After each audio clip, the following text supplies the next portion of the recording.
बिस्मिल्लाहिर्रहमानिर्रहीम। स्टूडेंट्स, आज हम मोल को डिस्कस करेंगे। मोल क्या है? Is just a weighing unit. एक पैमाइश करने की एक यूनिट है। उसमें अगर हमारे पास एटॉमिक मास है या कोई मॉलिक्यूलर मास है या फार्मूला मास है या आयनिक मास है किसी भी चीज का, अगर उसको हम ग्राम्स में लिखें तो वो एक मोल के इक्वल होगा। तो एटॉमिक मास में क्या होता है? एटम का एटॉमिक मास है। तो अगर हमारे पास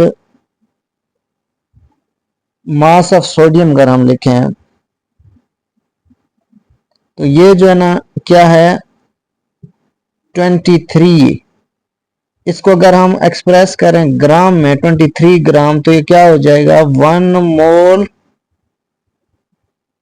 of sodium is equal to 23 gram. तो ये एटॉमिक मास को हमने ग्राम में एक्सप्रेस किया है, ग्राम में लिखा है, तो ये एक मोल के इक्वल हो गया है। इस तरह अगर हम मॉलिक्यूलर मास लें तो 1 मोल ऑफ H2O, ये मॉलिक्यूल है कोई, तो इसको लें तो ये कितने के इक्वल है? 18 के। इसको अगर हम ग्राम्स में लें तो ये एक मोल के इक्वल हो जाएगा। इस तरह अगर हम फार्मूला मास किसी आयोनिक कंपाउंड का जो है ना 1 मोल कोई मास लें, आयनिक कंपाउंड NaCl है हमारे पास, तो इसको अगर हम ग्राम्स में लिखें तो ये 158.5 ग्राम है, जो कि एक मोल के इक्वल हो जाएगा। इस तरह अगर हम जो है ना आयन्स लें कोई, 1 मोल ऑफ OH, ये आयन है, ये कितने के इक्वल है? 17 ग्राम के। तो इस तरह से किसी भी एटॉमिक मास, ये एटॉमिक मास है सोडियम का, ये जो है ना अगर ग्राम्स में लिया तो कितने के इक्वल हो गया है? मोल के। इसको हमने एक मोल का है। इस तरह मॉलिक्यूलर मास, किसी मॉलिक्यूल का मास है 18 ग्राम है, तो 1 मोल के इक्वल हो गया है। फार्मूला मास है इस तरह NaCl, और आयनिक मास के लिए हमने क्या लिया है? OH।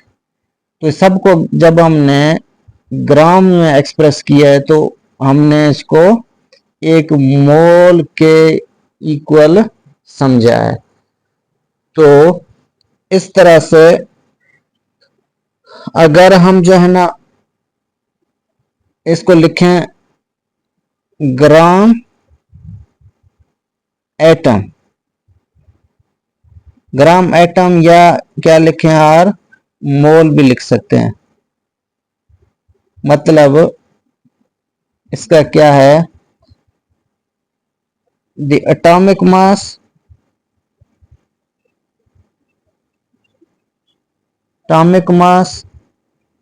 Of element expressed in grams. तो इसको या तो हम मोल कहेंगे या फिर ग्राम एटम भी कह सकते हैं। तो ये सोडियम का जैसे हमने लिया है, तो 1 gram atom or mole is equal to कितने के इक्वल हो जाएगा? 12 ग्राम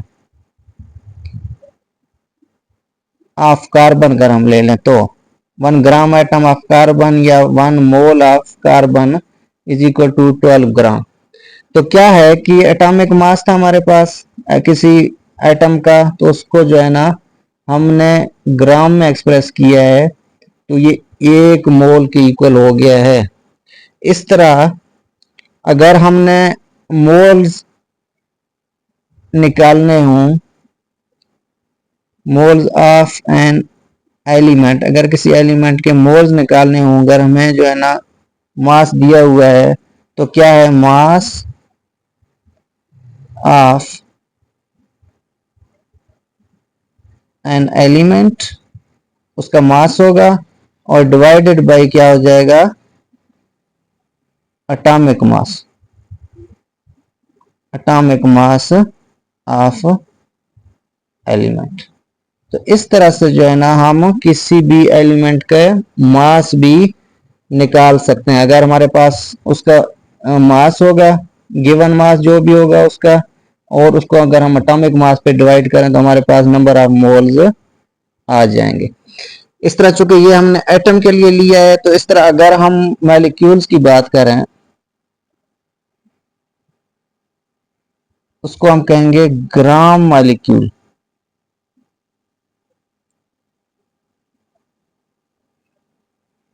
या और मोल भी क्या है,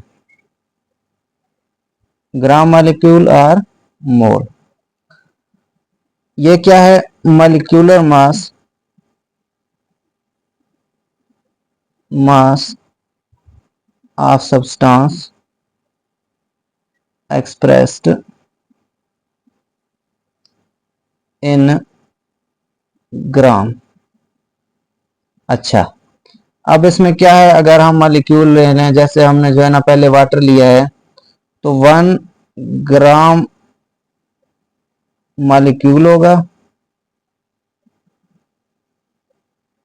या फिर हम इसको कहेंगे 1 मोल। ये कितने के इक्वल हो जाएगा, ऑफ किसका, हम ले लें अब CO2 को, जैसे वाटर हमने लिया था इधर 1 मोल ऑफ H2O, तो ये कितने के इक्वल हो जाएगा, 44 ग्राम के। इस तरह जिस तरह हमने मोल्स निकाले थे एलिमेंट के, तो इस तरह हम gram molecule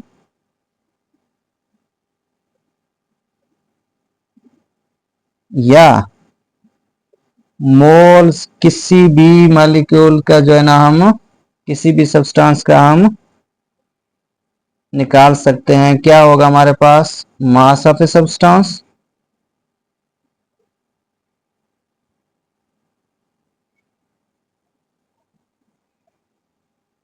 in gram divided by क्या होगा हमारे पास, चूंकि इधर एटम की बात हम कर रहे थे तो हमने एटॉमिक मास लिखा है, इधर मॉलिक्यूल की बात कर रहे हैं तो हम क्या लिखेंगे, मॉलिक्यूलर मास।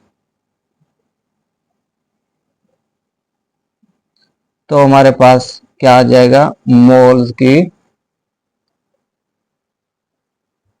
जो है ना जितने मोल्स होंगे वो हमारे पास आ जाएगा। इस तरह अगर हम जो है ना उसका ले लें ग्राम फार्मूला,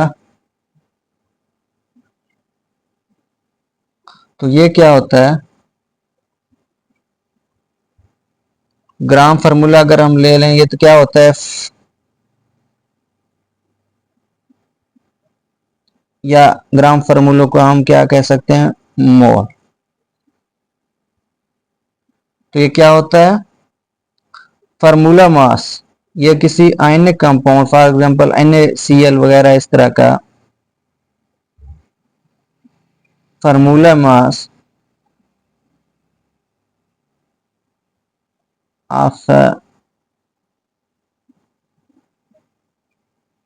आयनिक कंपाउंड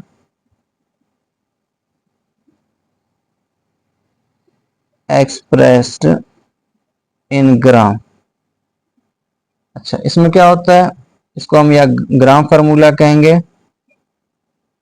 या मोल कहेंगे। तो ये मोल इज इक्वल टू क्या होगा हमारे पास,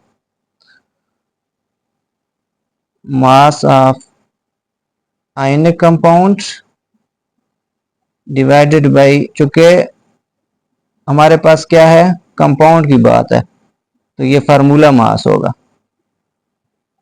जिस तरह एटम था तो एटॉमिक मास से डिवाइड किया, मॉलिक्यूल था मॉलिक्यूलर मास से, तो ये चूंकि आयनिक कंपाउंड है तो फार्मूला मास पे अगर हम डिवाइड करें तो नंबर ऑफ मोल्स हमारे पास आ जाएंगे। इस तरह अगर हमारे पास आयन होगा तो उसको हम क्या कहेंगे, ग्राम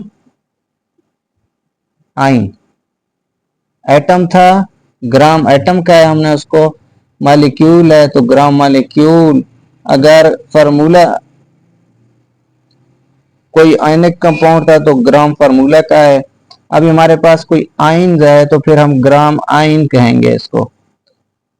तो ग्राम आइन होगा तो ये कोई आइन्स होगा, उसको अगर हम जिस तरह हमने ये लिखा है ये आइन है तो इसको हमने ग्राम में एक्सप्रेस किया तो ये एक मोल के इक्वल हो गया। तो अगर हमें मोल्स निकालने हो किसी आइंस के तो ग्राम आइन लिखेंगे,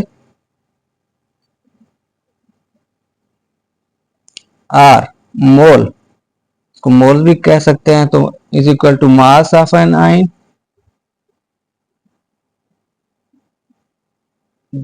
divided by ionic mass of ion. तो इस तरह से हमारे पास उसके जो मोल्स है ना वो जो है ना हम मालूम कर सकते हैं।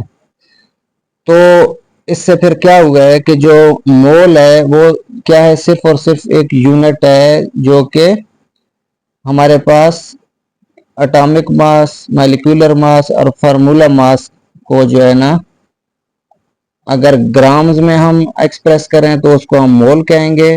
तो उस तरह मुख्तलिफ एटम, मॉलिक्यूल या फार्मूला मास या आयनिक आइन होगा हमारे पास, उसके जो मोल्स हैं हम इस तरह कैलकुलेट कर सकते हैं।